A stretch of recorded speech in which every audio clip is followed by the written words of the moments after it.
జూబ్లీహిల్స్ ఉప ఎన్నికలో ప్రతి 100 మంది ఓటర్ల బాధ్యతను ఒక్కో నేతకు అప్పగించాలని కాంగ్రెస్ పార్టీ నిర్ణయించింది. 7 లేదా 8 పోలింగ్ కేంద్రాలకు ఒక రాష్ట్ర నాయకుడిని పర్యవేక్షకుడిగా నియమించాలని సీఎం రేవంత్ రెడ్డి సూచించారు. ఏఐసీసీ రాష్ట్ర ఇన్ఛార్జ్ మీనాక్షి నటరాజన్, పీసీసీ అధ్యక్షుడు మహేష్ కుమార్ గౌడ్, ఉప ముఖ్యమంత్రి భట్టి విక్రమార్క, మంత్రులకు సీఎం నివాసంలో విందుతో పాటు అంతర్గత సమావేశం ఏర్పాటు చేశారు. ఎంపీ మల్లు రవి సైతం సమావేశానికి హాజరయ్యారు. ఉప ఎన్నికపై ఈ సమావేశంలో సుదీర్ఘంగా చర్చించినట్లు పార్టీ వర్గాలు తెలిపాయి. ఇప్పటి వరకు పార్టీ ప్రచారం ఎలా ఉంది, డివిజన్ల వారీగా నేతల పనితీరు తదితర అంశాలపై సీఎం ఆరా తీశారు. రాష్ట్ర నేతలు ఏ డివిజన్లలో ప్రచారం చేస్తున్నారు, రోజు ఎన్ని ఇళ్లకు వెళుతున్నారనే అంశాలపై చర్చించినట్లు సమాచారం. ఎక్కడా ఏమరపాటు వద్దని సీఎం రేవంత్ స్పష్టం చేసినట్లు తెలిసింది.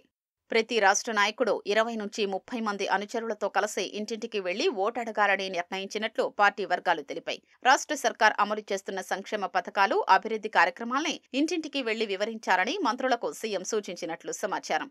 గతేడాది కాలంలో ఒక్క జూబ్లీహిల్స్ నియోజకవర్గంలోనే దాదాపు 150 కోట్ల విలువైన అభివృద్ధి కార్యక్రమాల్ని చేపట్టినట్లు గణాంకాలతో ముఖ్యమంత్రి వివరించినట్లు తెలుస్తోంది. ఈ నియోజకవర్గంలో బీఆర్ఎస్ ఎమ్మెల్యే ఉన్నప్పటికీ ఎలాంటి వివక్ష చూపకుండా ప్రభుత్వం అమలు చేసిన అభివృద్ధి, సంక్షేమ పథకాల్ని అమలు చేస్తున్న సమాచారాన్ని అట్టడుగు స్థాయి ఓటర్లకు చెప్పాలని నిర్ణయించినట్లు తెలుస్తోంది. ఎమ్మెల్యేలు, ఎంపీలు, మంత్రులకు డివిజన్ల బాధ్యతలతో పాటు పోలింగ్ కేంద్రాల వారీగా పర్యవేక్షణ బాధ్యతలు అప్పగించాలని నిర్ణయించినట్లు నేతలు తెలిపారు. మంగళవారం నుంచి ముఖ్యమంత్రి మరోమారు ప్రచారం చేయనున్నారని పార్టీ వర్గాలు వివరించాయి.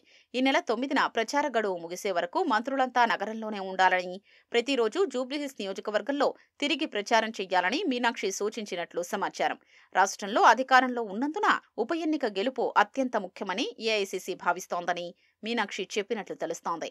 ఇప్పటికే నియోజకవర్గ ఇన్ఛార్జీలుగా ఉన్న మంత్రుల పనితీరుపై ఆరా తీసి మరిన్ని సూచనలు ఇచ్చినట్లు పార్టీ వర్గాలు చెబుతున్నాయి. జూబ్లీహిల్స్ ఉప ఎన్నిక కోసం జీహెచ్ఎంసీ మేయర్ గద్వాల విజయలక్ష్మితో పాటు మరో 11 మంది ఆధ్వర్యంలో కమిటీని మీనాక్షి నటరాజన్ ప్రకటించారు.